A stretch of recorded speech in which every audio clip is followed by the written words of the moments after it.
श्री स्वामी समर्थ सगळ्यांना नमस्कार मैत्रिणींनो, कशा आहात तुम्ही सगळ्या? आशा व्यक्त करते स्वस्त असाल, मस्त असाल, स्वामींच्या सेवेमध्ये रममाण असाल. उद्या आहे नारळी पौर्णिमा किंवा श्रावण पौर्णिमा सुद्धा आपण म्हणू शकतो. रक्षाबंधन, राखी पौर्णिमा ही परवा दिवशी आपल्याला साजरी करायची आहे, म्हणजे 28 ऑगस्टला. कारण उदय तिथीनुसार 28 ऑगस्टला रक्षाबंधन आहे आणि उद्या भद्राकाळ असल्यामुळे आपल्याला रक्षाबंधन ही गोष्ट परवा दिवशी साजरी करायची आहे. सर्वांनी लक्षात ठेवा. मात्र नारळी पौर्णिमा किंवा पौर्णिमेचे जे विशेष उपाय मी तुम्हाला सांगत असते ते उद्या आपल्याला करायचे आहेत. सत्यनारायण सुद्धा आपण उद्या संध्याकाळी करू शकतो, म्हणजे भद्राकाळ किंवा इतर कशाचाही सत्यनारायण पूजेशी संबंध नाही. त्यामुळे सत्यनारायण ज्यांना करायचे आहे, पौर्णिमेचे सत्यनारायण, त्यांनी उद्या संध्याकाळी सत्यनारायण करायचे आहे. आणि ज्यांचे 5, 3, 4 चालू आहेत त्यांनी तर उद्या जेव्हा तुम्हाला शक्य होईल तेव्हा करायचे आहेत. भद्राकाळात सत्यनारायण करू नये वगैरे असं काहीही नसतं. आणि जर तुम्हाला तशी काही शंका वाटत असेल तर संध्याकाळी प्रदोष काळामध्ये सत्यनारायण करावे. सत्यनारायण हे संध्याकाळी उद्या तुम्ही करू शकता. मात्र तुमचं जर संकल्पयुक्त सकाळचं असेल तर सकाळी करून घेतलं तरीही चालेल. चला आता मेन व्हिडिओकडे वळूयात. आपल्याला जो उपाय करायचे आहेत उद्या, उपाय आणि सेवा दोन्ही पण म्हणू शकता तुम्ही या गोष्टीला. नारळी पौर्णिमा आहे. सगळ्यात आधी उद्याचा नैवेद्य असतो तो म्हणजे नारळी भात. तुमच्याकडे करतात का नाही माहित नाही, पण आमच्याकडे गोड भात, ज्याला नारळी भात आपण म्हणतो, तो उद्या केला जातो. काहीच नाही, आपला रेग्युलर जो राईस असतो, बासमती राईस शिजवून घ्यायचा असतो आणि त्यामध्ये केशर, ओलं खोबरं हे असं घालून छान असा गोड भात, गूळ घालून गोड भात उद्या करायचा असतो. आणि त्याचाच नैवेद्य उद्या महालक्ष्मीला, घरातल्या सगळ्या देवांना दाखवायचा असतो. लवंग पण त्यामध्ये घालतात फोडणीमध्ये, तुपाच्या फोडणीमध्ये, म्हणजे तूप आणि लवंग घालून फोडणी दिली जाते. शक्य असेल तर आपल्या सुनेत्राज लाईफस्टाईलवर मी तो व्हिडिओ शेअर करेन. पण उद्या या प्रसादाला खूप महत्त्व आहे म्हणून मी इथं या ठिकाणी ते सांगितलं. तुमच्याकडे काय करतात मला कमेंटमध्ये नक्की सांगा. तर चला आजच्या व्हिडिओला सुरुवात करूया. उद्या संध्याकाळच्या वेळेमध्ये हा उपाय करायचा आहे. सगळ्यात आधी उपाय करताना मनात श्रद्धा आणि भक्ती हवी, हे लक्षात ठेवा. संध्याकाळी सगळी दिवा उदबत्ती सगळं काही आपलं करून झालं की एक पणती किंवा एक निरांजन घ्यावं. त्यामध्ये 7 लवंगा आणि 7 कापराच्या वड्या घ्यायच्या आहेत. शेणाची गौरी, ज्याला आपण काय म्हणतो, गौऱ्या ज्याला म्हणतात, त्या असल्या तर त्या घेतल्यात तरीही चालेल. आणि देवासमोर बसायचं आहे. सगळ्यात आधी काळभैरवाष्टक स्तोत्र, संपूर्ण काळभैरवाष्टक स्तोत्र म्हणायचं आहे. काळभैरवाष्टक स्तोत्र म्हणून झाल्यानंतर आपल्याला हे कापूर जे आहेत ते एका पणतीमध्ये प्रज्वलित करायचे आहेत. त्याच्यावर गौरीची जी वाळलेली शेणाची गौरी असती, गाईच्या शेणाची, ती आपण त्याच्यावर ठेवायची आहे. ती नसेल स्किप करू शकता.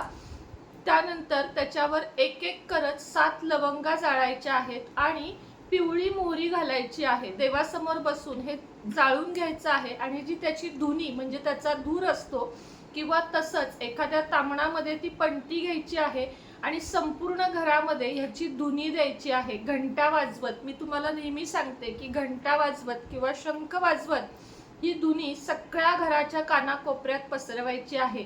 यामुळे घरातली संपूर्ण निगेटिव्हिटी दूर होते. तो आपण बघतो की आपल्याकडं कोण येतं आणि कोणत्या नजरेने येतं हे खरं तर आपल्यालाही माहीत नसतं. आणि त्यासाठी मी प्रत्येक अमावस्या, पौर्णिमा याला तुम्हाला हे छोटे छोटे कर्पूर होम किंवा 2-3 वस्तू जाळायला मी सांगत असते. कापुरामध्ये निगेटिव्हिटी खेचून घेण्याचं एक तत्व असतं. म्हणजे कापुरामुळे निगेटिव्हिटी सगळी रिमूव्हच होते. आणि पिवळी मोहरी तंत्र, मंत्र आणि प्रत्येक गोष्टीमध्ये वापरली जाते. पिवळी मोहरी जेव्हा आपण त्यामध्ये टाकतो आणि तेव्हा त्याचा जेव्हा तट असा आवाज येतो, त्यामुळे घरात जे काही दोष असतील, आपल्या वास्तुदोष असतील किंवा इतर दोष असतील, तर ते निघून जाण्यास मदत होते. आता जेव्हा आपण शेणाच्या गौरीवर म्हणजे शेणकुटावर या सगळ्या गोष्टी जाळतो तेव्हा बराच काळ धूर टिकतो. म्हणजे धुनी छान होते, एक प्रकारचं होम पण होतो, जंतू पण नष्ट होतात आणि निगेटिव्हिटी पण नष्ट होते. अशा वेळेस सगळ्यात शेवटी हे घराचा मुख्य दरवाजा उघडून त्याच्या मधोमध उंबऱ्याच्या बाहेर ठेवावे. म्हणजे बाहेरून येणाऱ्या निगेटिव्हिटी सुद्धा सगळ्या आपल्या दूर होतात आणि घरामध्ये सुख शांती लागते. अमावस्या पौर्णिमेला त्रास होणारे लोक खूप जास्त आहेत आपल्या संस्कृतीमध्ये, आणि खरंच होतो बरं का, ही कुठली अंधश्रद्धा नाहीये.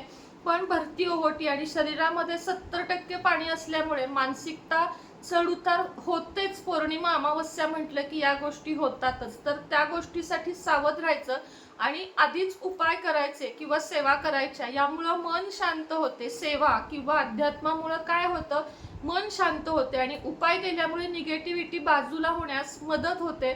आपला त्यामध्ये आपण एवढं गुंततो की आपल्याकडे निगेटिव्हिटी येऊ पण शकत नाही. आता हे झाल्यानंतर कर्पूर होम सुद्धा करायचा आहे, कारण उद्याची पौर्णिमा ही श्रावण पौर्णिमा आहे, खूप महत्त्वाची आहे. बघता बघता 15 दिवस आपले ह्याचे श्रावण महिन्यातले संपलेले आहेत. हे झालं या 2-3 वस्तू जाळण्याचा विधी. आता कर्पूर होम हा तर खूप महत्त्वाचा आहे. एक संपूर्ण नारळ घ्यावा. उद्या नारळी पौर्णिमा पण आहे, त्यामुळे नारळ हा घ्यायचाच आहे. नारळ शेंड्यांसहित घ्यावा, पाणी असलेला घ्यावा, तरच त्याचा उपयोग होतो. 2-3 वेळा वापरू शकतो आपण हा नारळ. एकदा घेतलेला नारळ, या नारळावर तुम्हाला 3 कापराच्या वड्या घ्यायच्या आहेत आणि हा जो कापूरयुक्त नारळ आहे सगळ्यात आधी देवासमोर लावून घ्यायचा आणि सगळ्या घरामध्ये फिरवायचा. हा जो नारळ आहे तो घरातल्या प्रत्येक भिंतीपाशी नेऊन टच नाही करायचा, अर्थातच जाळ असतो त्याचा, पण लांबून का होईना प्रत्येक भिंतीपर्यंत जाऊन निगेटिव्हिटी दूर होण्यासाठी हा कर्पूर होम करणं अत्यंत महत्त्वाचं असतं, आणि तो पण नारळासहित.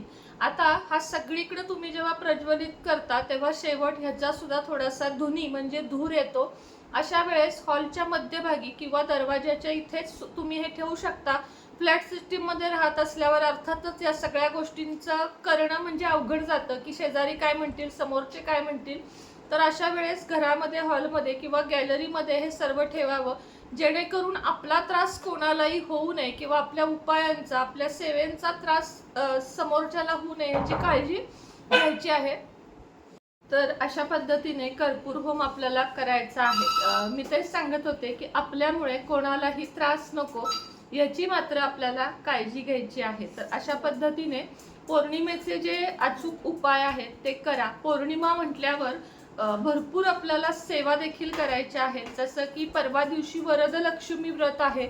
वरदलक्ष्मी व्रताचा व्हिडिओ मी टाकलेला आहे, सगळ्यांनी बघा. कसा बघायचा, इथं तुम्हाला खाली फोटो दिसतोय त्यावर क्लिक करा. माझा ब्ल्यू ड्रेस मधला फोटो आहे, त्याच्यानंतर क्लिक केल्यावर व्हिडिओज येईल. संपूर्ण व्हिडिओ लिस्ट तुम्हाला माझी येईल, तर कृपया तो व्हिडिओ सुद्धा बघा. वरदलक्ष्मी व्रत हे वर्षातून एकदाच करण्याचे व्रत आहे आणि त्याबरोबर आपल्याला सेवा पण करायच्या आहेत. जसं की श्री सूक्त, महालक्ष्मी अष्टकम, व्यंकटेश स्तोत्र या सेवा करायच्या आहेत. पौर्णिमेच्या सेवा भरपूर करायच्या आहेत आणि सोबतीला हे उपाय सुद्धा आपल्याला करायचे आहेत. तर सर्वजण व्हिडिओ बघून लाईक कराल, शेअर कराल आणि कमेंटमध्ये तुम्ही तुमच्याकडे पौर्णिमेला काय केलं जातं हे अगदी थोडक्यात सांगितलं तरीही चालेल, म्हणजे प्रसादासाठी, जसं मी व्हिडिओच्या सुरुवातीला सांगितलं. चला, आजच्या व्हिडिओमध्ये इतकंच. पुन्हा भेटूया नवीन व्हिडिओ सोबत, नवीन विषयासोबत. तोपर्यंत सगळ्यांना श्री स्वामी समर्थ.